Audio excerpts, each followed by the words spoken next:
Want to quit your 9 to 5 job to become an independent consultant, but you want to look before you leap? I'm excited to share 7 nitty-gritty things you need to think about before you do.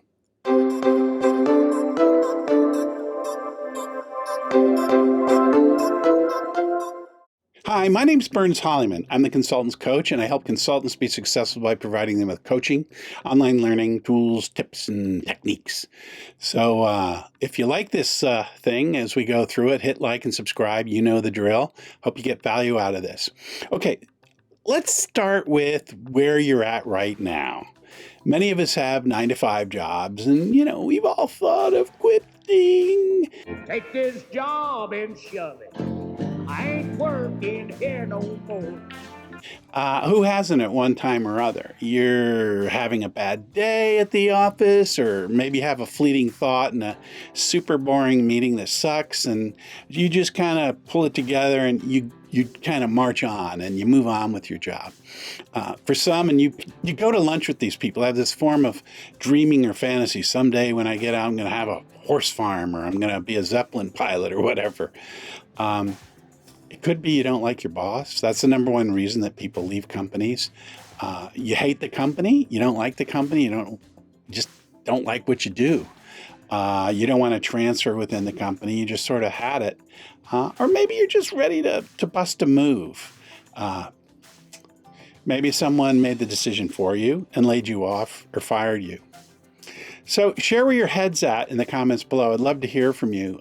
It'd really be cool to hear your circumstances. Now let's look at some realities around actually quitting your job to become an independent consultant. Running your own show can seem really scary, right? And filled with risk, and that's why people don't do it. And we'll get to all that in a minute. But know that if you decide to become an independent consultant, you really got to start by taking a long look at yourself and how you're wired. This totally may not be right for you. I mean, being an independent consultant is not for everybody, and as we'll see, there's a very specific set of things you need to do to be successful at it. I got another video, by the way, that has a list of traits as well as a download checklist, so you can do that and rate yourself on how well you feel you stack up. The main thing is to be totally brutally honest with yourself. But for some, and for sure for me, independent consulting can be the best way to find the work that you love and make lots of money in the process, have a balanced lifestyle, and most importantly, that kind of impacts all areas. You're the leader of your own destiny. If it's going to happen, you're going to make it happen. No one else can control that except you. And that's a huge positive, at least for me. Let's look at yourself first. The who are you? Let's get real. I want you to do like a self-assessment of your consulting capabilities. And as I said, there's a video around that and a download sheet. It's really important that you do this exercise. The other key thing is you need to determine if you can handle the financial risk, which always comes with any kind of major opportunity upside. I don't care if you're an investment banker or a shoe salesman or whatever. If you're going to make money, there's always risk with that. And that's what gets rewarded is risk. And that's really key. If you're not able to handle that kind of risk, then no shame. Just don't do it. Stay where you are. There's a beautiful thing about a monthly paycheck or a biweekly paycheck rolling in. And that's why we all work. It's predictable, and we don't have to go out there every day and make something happen. But with consulting, you need to understand that there are going to be months when no money's coming in, and that's going to make you and who you live with possibly nervous, anyone dependent on you. There'll be other months when more money will come in, just flooding in than you've ever seen before. And it all kind of even out. And if you're successful, it's an upward trend. So that's the good news.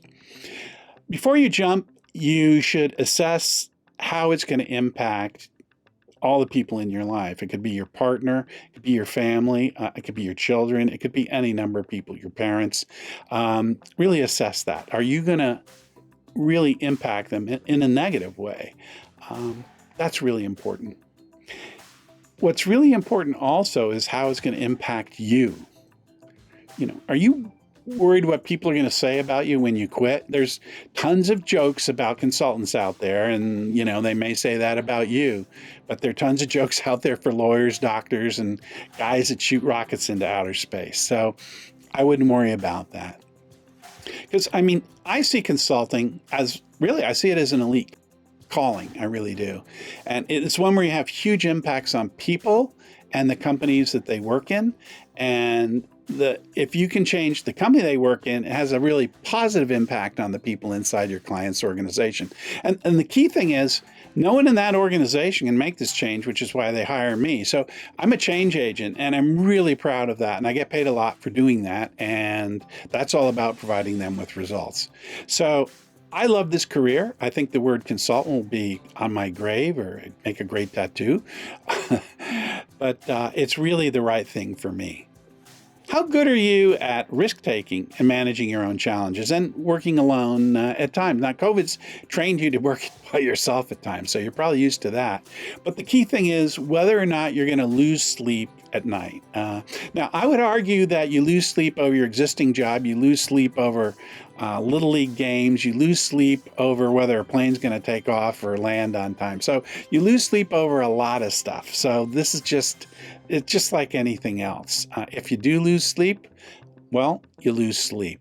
I've never lost any sleep myself over this. Remember to hit like and subscribe if this is adding value. Also, share any comments below you have on this. We're really trying to build a community here where people can share ideas, and we're going to do it on Facebook as well. Are you ready to not only form a business, but be its main product and run it? Now, if you're a super creative and you don't do that stuff, you have to find out ways to get other people to do it by outsourcing, and there's a whole bunch of cool ways you can do that. But I've been talking about you forming a company by yourself to become an independent consultant. So this isn't like joining another consulting firm, which is it's pretty much just like working for a large company. And the large ones, by the way, are huge bureaucracies like most companies are. So let's be very clear here. I'm talking about you running your own show. It's a army of one, to use the analogy. And as an independent consultant, you're the chief cook and bottle washer. You got to do the work. You got to do the admin things as well as marketing, accounting, and so forth. And you also have to replace the toilet paper in the bathroom unless you've got someone who does that for you. Can you handle setting up a legal entity like an LLC and crank out invoices? I have separate videos on that. And the bottom line is it's super easy. And so you really shouldn't worry about that. Will you be ready to pay upwards of $1,000 a month for healthcare insurance if your partner can't cover you? You need to wrap your head around that. And a lot of people use that as an excuse. The fact is that it's an expense, and your business will more than cover it if you're successful. Do you have an idea of what consulting services you can offer? I've got a video on that, links below. It's really important that you think about that and you be pretty focused on it. Now, you're going to have trial and error as you go out in the market. No biggie. It's just going to happen. You're going to start in one area, may not work out, you go in another area. It's really useful, by the way, for you to do this kind of woo-woo exercise. I did it once, and I didn't want to do it. This facilitator made us do it, and man, it was mind-blowing. You basically visualize a day in the life. So you kind of close your eyes and, a few deep breaths, and then you visualize waking up in the morning and where you go to work. You visualize who you're meeting with during the mornings, what you do for lunch in the afternoon, and then the evenings. And so you do this day in the life, and it creates this really powerful image that becomes very motivating if you find it attractive and motivating. And perhaps the biggie question, I'd say if there's number one trait that you really need to have is, can you sell? Now, I'm not saying you have to be a used car salesman, although many of them do a fabulous job of selling. But you do have to have a way to talk to people, to help them describe what their problems are so that you can show them what solutions you have. And that's selling. It doesn't have to be high pressured. You can get other people help you with it, and you'll get better at it time over time. But if you think about selling, it's really a conversation around needs your client has and how you might be able to help them or not. And that's a key thing that you really need to think about having. Taking the leap. Okay, look, I've done this and I've done it more than once. So once you size things up, it's just not that scary. There's no way to describe it to you unless you do it. And the amazing secret is that it works. I mean, I woke up the first day I was on my own and I was expecting going into this, I'd be like totally freaked, but I was incredibly calm. And I realized for the first time in my life, I had like total control over my work, who I chose to work with, who I didn't choose to work with, my life, my family, and most importantly for me, which kind of is the umbrella for all of that, I had control over my time. Like I could work as long or as short a day as I wanted.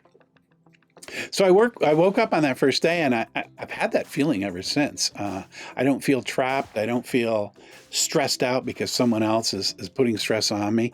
And I found my calling. It's not my vocation, it's my calling. And I think for some of you listening, this might be yours. So I really enjoyed the people that I work with. The financial rewards are obviously great.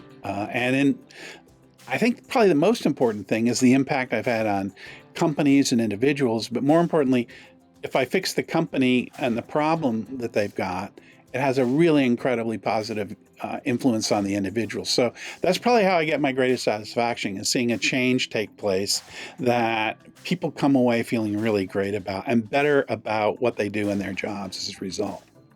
Let's talk about things to do before Elvis leaves the building. You need to plan your exit. It's sort of like Navy SEALs, right? You got to get out of the building.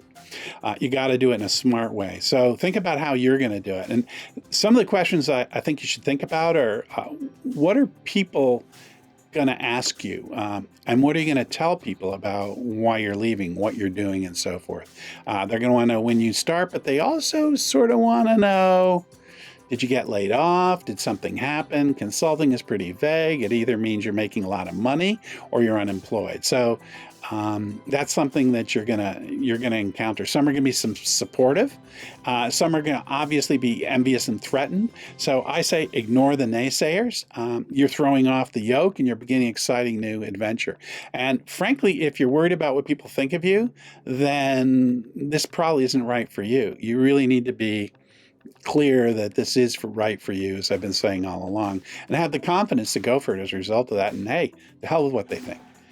But that said, be smart. So if you do take the leap and you find it's not for you, make sure you can go back to your old job if possible.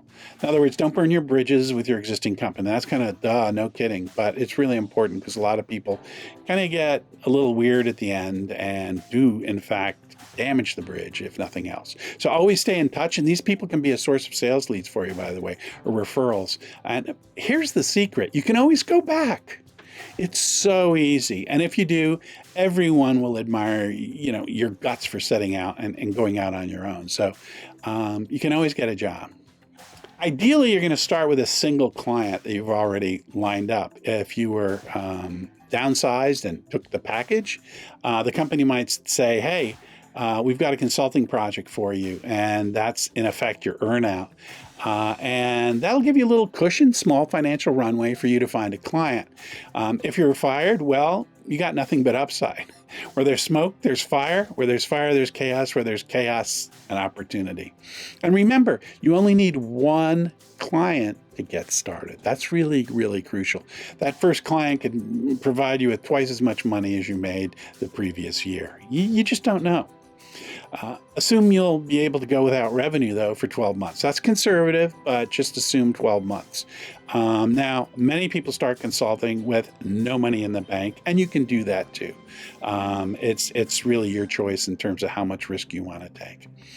I also want to say that if you're offered a consulting contract with your old company, the one you're leaving, as part of your departure package, don't fool yourself into thinking you got a successful consulting business or that you're a consultant. You're just working for your old company in a new way without them paying you the benefits. And so be very clear about that with yourself. So use that cushion there to find a new client while you do the work at your old company if you do that. And don't forget either to transfer your 401k plan to your own IRA. You can do this online and literally in minutes. It's not a big deal. Or you can leave it parked at your old company for a period of time until you have to switch it out and talk to your company HR people about that. I talked about healthcare plans, and healthcare in this country, as we know, is just insanely expensive. So check out the healthcare plans that are available to you and sign up for one. If you're not covered by a partner's plan or something, that's the best of all worlds where you're already covered. Biggest thing I want you to think about is making a commitment to the commitment. Make a commitment to the commitment. So sail to the distant shore and burn your boats. Do this only if you're truly committed, because you won't be successful. If you have second thoughts and doubt yourself, you're just not going to make it. So make that commitment. And don't do it if you're using to look for just another job. This is a serious profession. You got to make that commitment. It's not a side hustle, although you can do it as a side hustle, I suppose. It's not something you do in between jobs, but I suppose you could do it in between jobs. A lot of people do, and I'm not judging. That's legit, but it's really a real profession. So what I want you to do is do a pros and a cons on paper, and then go with what your gut tells you. We know from all sorts of research that just going with your gut doesn't cut it, nor does just data. You got to have them together. And when you've got that done, really you got a firm foundation for making a decision. Now, I'm going to do a separate video on all the other stuff you need, legal stuff like incorporating, setting up an LLC, bank accounts, website, marketing materials, and so on. So be on the outlook for that. Okay, let's summarize. I want you to make sure you've got the answers to the questions that I've raised, and I want you to also add other ones to the list. You can contact me or leave comments below if you need some advice, and I really hope this has helped you out if you're thinking about quitting and what to think about if you do. I really want to say there's nothing wrong with having a full-time professional life in your existing job. I've been there more than once, and did kind of well doing that, and you can too. So there's no shame. I'm not judging people who, want to have a full professional corporate life. I've got all the respect in the world, and I've got many, many clients who have made that an incredibly exciting, fulfilling life. So I'm really talking to people who are cursed, as you will, about wanting to become a consultant. It's really a driving passion. And so I want to be really clear about that so no one gets put off by what I've been talking about. This is a calling, not a vocation, as I've been saying. It's not a job. In other words, you take the leap only if you can't imagine not doing this. My daughter's a filmmaker, and one day she was musing on, what was going on with her career and so forth. And she said, if I fail at this, I can't imagine doing anything else. This is my life. And she's been successful, but I thought I was really it was one of the proudest moments as a parent, because she made the commitment to the commitment, and it worked out for her. So I'll see you in our next video. As I always say, buy the ticket, take the ride. See you on the other side.